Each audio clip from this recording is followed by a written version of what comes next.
Hi, everyone. Good morning. My name is Emily Rose Sabin. I am the founder and president of Michael's Friends Global Charity, MFGC for short. And today I am doing an international interview. We are live and we are going to Kawayan, Bulacan in Manila, Philippines. So my guest for tonight is Gab. He is one of MFGC's scholar. So with that said, I will have Gab introduce himself. So Gab, paki-introduce yung sarili mo, Gab. Hi, I'm Jonas Gabriel Cabling, 19 years old from Bulacan, Philippines. I am a second-year college student taking up Bachelor of Science in Information Technology.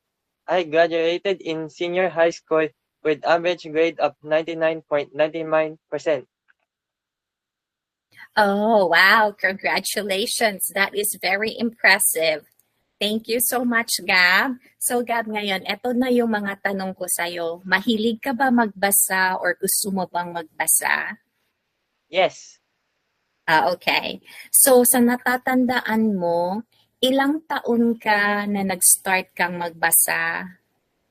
honestly, I don't quite remember, but I think it's 6 to 9 years old. Okay. So, before that, sa natatandaan mo, nagbabasa ba sa'yo either si mommy mo or daddy mo sa'yo nung maliit ka pa? Yes. Okay. So, ano ang binabasa nila na libro sa'yo, yung paborito mo nung maliit ka pa na binabasa nila? We need the Pooh and some Bible stories like Jonah and the whale and the Noah's Ark. Okay. So, maganda na mga Bible stories. So, when I interviewed your mom, she mentioned na na banggit niya sa'yo or na-share niya sa'yo kung saan niya nakuha yung pangalan mo na Jonas at saka Gabriel. Gabriel is one of the angels. Tapos naman, Jonas is God of yeah. strength. Tapos siya yung, actually, tinawag siya ng Panginoon to go to Nineveh. Tapos ayaw niya. So sumakay siya ng barko. This is just a summary of the story. Ayaw niya. So nagkaroon ng storm. Tinapon siya ng mga tao off board. Then dun siya kinain ng whale. So he stayed on the belly of the whale for a couple of days till nag-decide siya na he wanted to go to Nineveh to do God's word, to share God's word. So dun siya na eventually dun siya iniluwa siya ng whale doon sa Nineveh. So with that said, that was a good Bible story, and even the Noah's Ark, that's really a good one. So ang mga books na nagustuhan mong paulit-ulitin na basahin nila, meron kang natatandaan? Any particular one na gusto mong paulit-ulitin nilang basahin sa'yo? Yes. Okay.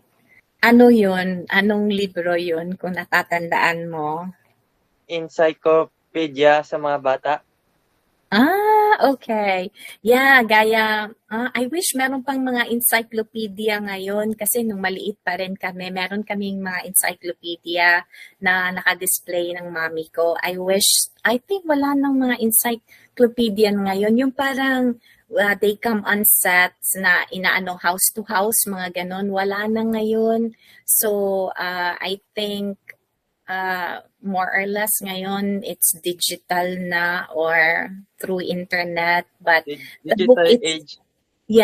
the book itself wala na siya kasi there were times na gusto ko sanang bumili, but out of out of print na.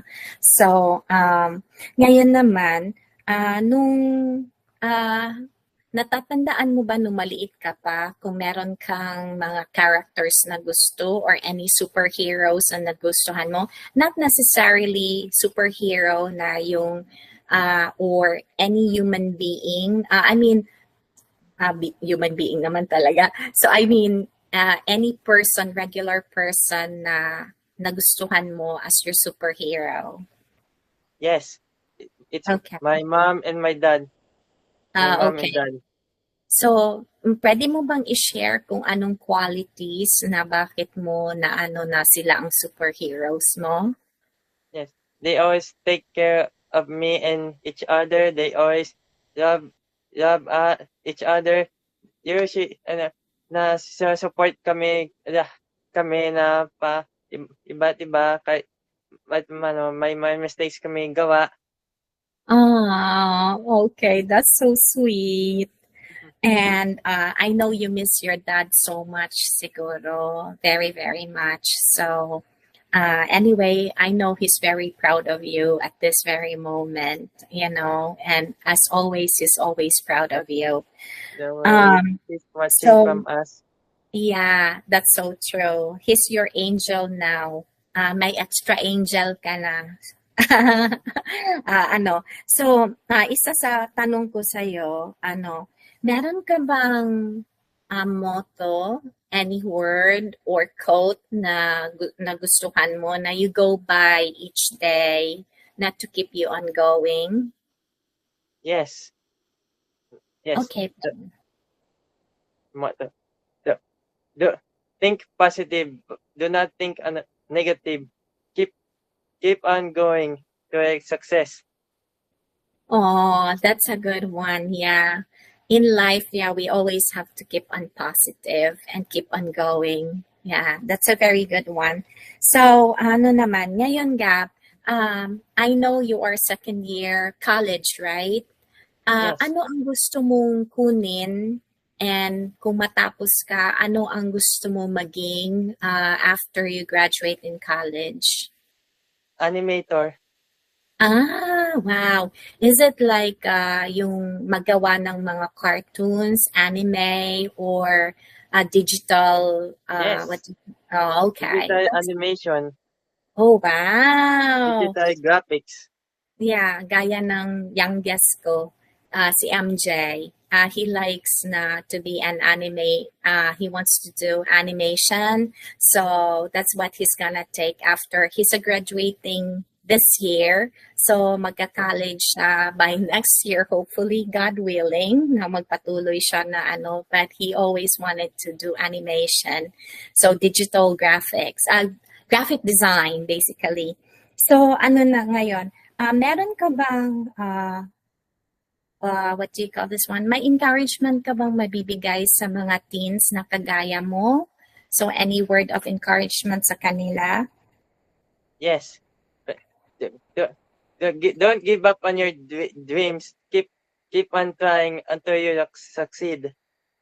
Mm-hmm. Every difficulty opportunity lies an achievement ahead. Oh, wow. That is so nice. Very, very nice. That is so cool, Gab. So ngayon, Gab, sa mga teens na kagaya mo, meron ka bang advice na maibibigay sa kanila? Na anong advice na maibibigay or maishishare mo? Yes. Sometimes life is unfair, but sometimes life is fair. Sometimes life can be full. Sometimes life is a happy place. You must keep on trying to succeed on your dreams. Don't ignore everything, any person or anything that might stop you from achieving your dreams. Oh, that is really cool. Yes, for that one, indeed. Very cool. Absolutely, exactly. Everything on it. It's on the spot.